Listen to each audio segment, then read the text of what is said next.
फौजी जवान अपने खून से माजी की फाश गलतियों का इजाला कर रहे हैं। पूरा मुल्क जल्द अमन का गहवारा बनेगा। वज़ीर आज़म शहबाज शरीफ की कोयटा में अमन-ओ-अमान से मुतालिक इजलास में गुफ्तगू।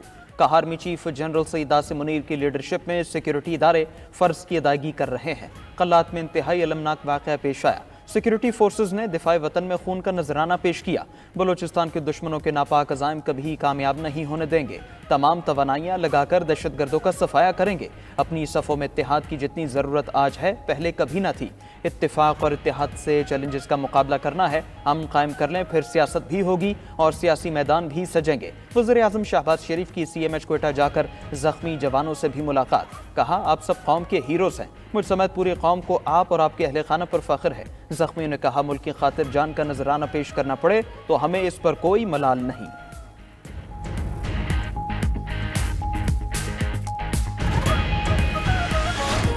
खान साहब ने जो लेटर लिखा है वो यही कह रहे हैं, मैं कोई चीज़ें फ़ौज के सालार के सामने में याद दहानी कराना चाहता हूँ कि कुछ वजूहात ऐसे हैं जिसकी वजह से इस्टेब्लिशमेंट और आवाम के दरमियान खलीज बढ़ रहा है। ये किसी सूरत नहीं होना चाहिए। इनकी जो पॉलिसी रीजंस है इस पे आप नज़रसानी करें और इनको ख़त्म करें। फ़ौज बहुत कुर्बानियाँ दे रही है और आवाम और फ़ौज के दरमियान किसी सूरत खलीज नहीं होना चाहिए।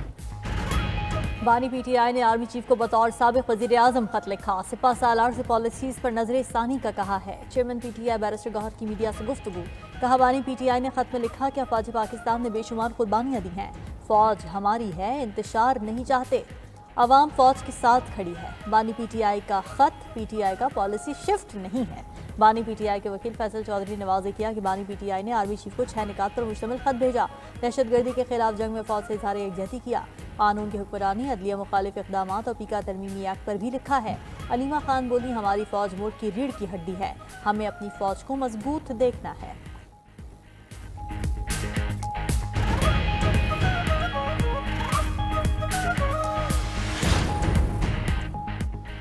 बानी PTI अवाम और फौज के दरमियान गलत फहमियाँ पैदा करने की मुहिम जोई में लगे हैं। दानिस्ता तौर पर पाकिस्तान को सानहे से दो चार करना चाहते हैं।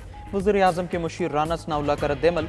सवाल उठाया कि उनके खतूत के पीछे कौन सी लॉबीज काम कर रही हैं। ये खत लिखकर दहशतगर्दों की सपोर्ट कर रहे हैं।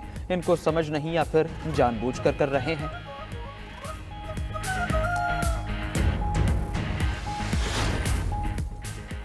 पाकिस्तान और सऊदी फंड फॉर डेवलपमेंट के दरमियान $1.61 अरब के समझौतों पर दस्तखत। तकरीब में वज़ीर आज़म शहबाज शरीफ, वफाकी वज़रा और सऊदी सफ़ीर की भी शिरकत। सऊदी फंड $1 अरब 20 करोड़ का तेल 1 साल की मौखर अदायगी पर देगा।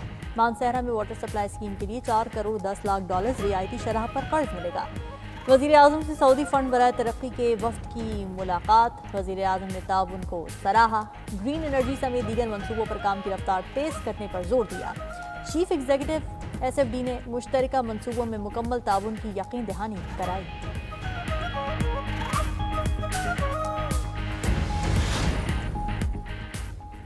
मुल्क में महंगाई की शरह 9 साल की कम तरीन सतह पर आ गई। जनवरी में महंगाई मजीद कमी के साथ 2.4% रिकॉर्ड।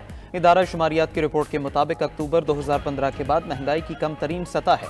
वज़ीर आज़म शहबाज शरीफ का महंगाई 9 साल की कम तरीन सतह पर आने का खैर मकदम।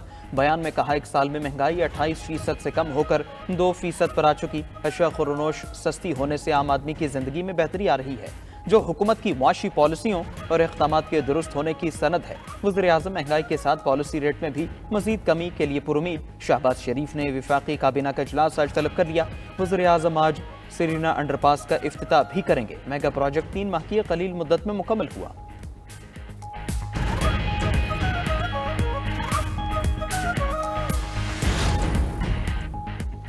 Chief justice Pakistan justice CI Afridi ने जजेस का तबादला खुशाइंद करार दे दिया। कहा इस्लामाबाद हाई कोर्ट में आए जजेस की हौसला अफजाई होनी चाहिए। दूसरे सूबों से मजीद जजेस आने चाहिए। जजेस की तैनाती और ट्रांसफर दोनों अलग मामले हैं। तमाम जजेस को फेयर चांस मिलना चाहिए। इस्लामाबाद विफाक की अलामत है। जजेस का तबादला आइन के तहत हुआ। आर्टिकल 200 के तहत यह अच्छा इक़दाम है। इस्लामाबाद हाई कोर्ट किसी एक खास की नहीं, पूरे पाकिस्तान की है। जजेस को चाहिए इस इक़दाम को सराहें। मजीद कहा वो रोजाना 30 से 40 केसेस सुन रहे हैं। ज़ेर इल्तवा केसेस का बैकलॉग खत्म करना है। हमें सुप्रीम कोर्ट में मजीद जजेस की ज़रूरत है। जो मेरा दायरा इख्तियार है उसे बिला खौफ व खतर इस्तेमाल करूँगा।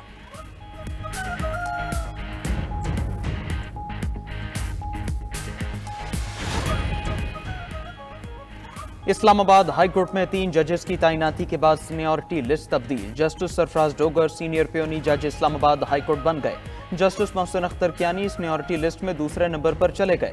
जस्टिस मियां गुल हसन औरंगजेब का तीसरा, जस्टिस तारिक महमूद का चौथा और जस्टिस बाबर सत्तार का सीनियरिटी में 5वां नंबर है।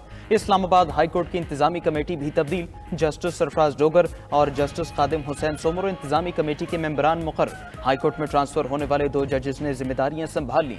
जस्टिस सरफराज डोगर के पास 3 और जस्टिस मोहम्मद आसिफ के पास 2 केसेस मुकर्रर थे। जजेस की ट्रांसफर के खिलाफ हड़ताल के बायस वकला पेश न हुए। लॉ अफसर, सरकारी वकला और दरखास्त गुजार खुद अदालतों में पेश होते रहे।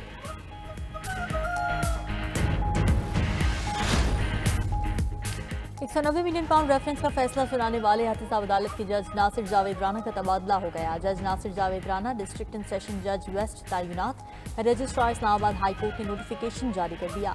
जज नासिर जावेद राना ने बानी पीटीआई और बुशरा बीबी को 190 मिलियन पाउंड रेफरेंस में सजा सुनाई थी।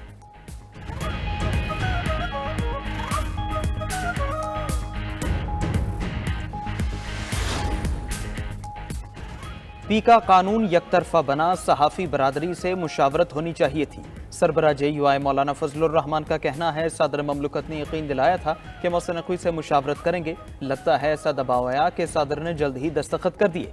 हुकूमत अवाम की मुंतखब नहीं है, स्टैब्लिशमेंट के इशारों पर चलती है। 26वीं आईनी तरमीम में अदलिया को कमजोर करने की कोशिश की गई, जिससे हमने नाकाम बनाया। शाहिद खाकान अब्बासी ने सारा पीका एक्ट मुतनाज़िया करार दिया। बोले, पीका तरमीमी एक्ट काले कवानीन में एक और इजाफा है, ये कानून वापस करना पड़ेगा।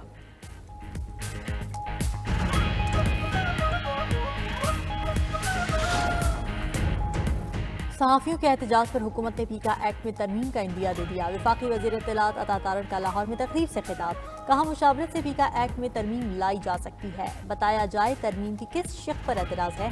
पीका एक्ट सिर्फ डिजिटल मीडिया को कंट्रोल करने के लिए लाया गया। डिजिटल मीडिया पर दिन रात ख़वातीन की हरासमेंट होती है। क्या इन चीज़ों को देखने के लिए कोई साइबर इदारा है?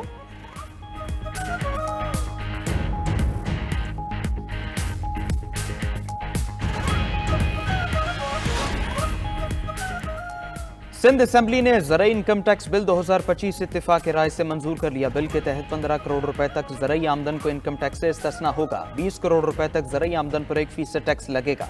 25 करोड़ रुपए तक ज़रई आमदन पर 2% टैक्स लगेगा। 35 करोड़ रुपए तक ज़रई आमदन पर 4% टैक्स लगेगा। 50 करोड़ रुपए से ज़ायद ज़रई आमदन पर 10% टैक्स लगेगा।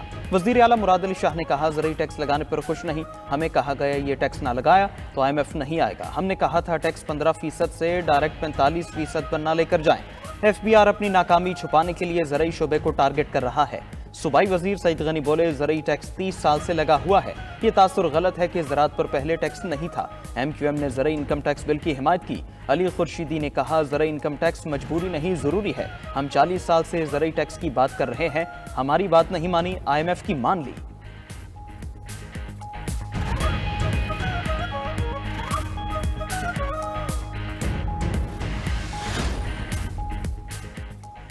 मरीम नवाज की मेहनत से पंजाब में बेहतरी आ रही है। आवाम की मुश्किलात में कमी हो रही है। नवाज शरीफ की पंजाब असेंबली के अरकान से मुलाकात में गुफ्तगू। कहा, आप सब मेरी ताकत और इज्जत हैं। वजीर आला पंजाब मरीम नवाज बोली, हमारी कारकर्दगी पर सबसे बड़ा चेक आवाम और नवाज शरीफ हैं। अरकान असेंबली ने कहा कि मरीम नवाज ने नवाज शरीफ और शहबाज शरीफ के दौर की याद ताज़ा कर दी।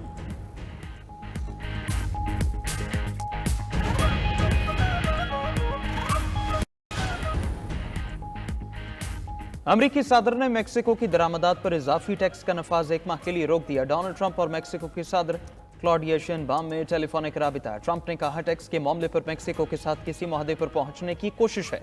मेक्सिको सरहद के साथ 10,000 नेशनल गार्ड तैनात करेगा। सदर ट्रंप की कनाडा की वज़ीर आज़म जस्टिन ट्रूडो से भी बातचीत, कोई फैसला न हो सका। दोबारा बातचीत करने पर इत्तेफाक हुआ। उधर ट्रंप के तिजारती जंग छिड़ने के बाद आलमी मंडियों पर मनफी असरात। कारोबार के दौरान पाकिस्तान समेत दुनिया की बेशतर स्टॉक मार्केट्स में मंदी देखी गई।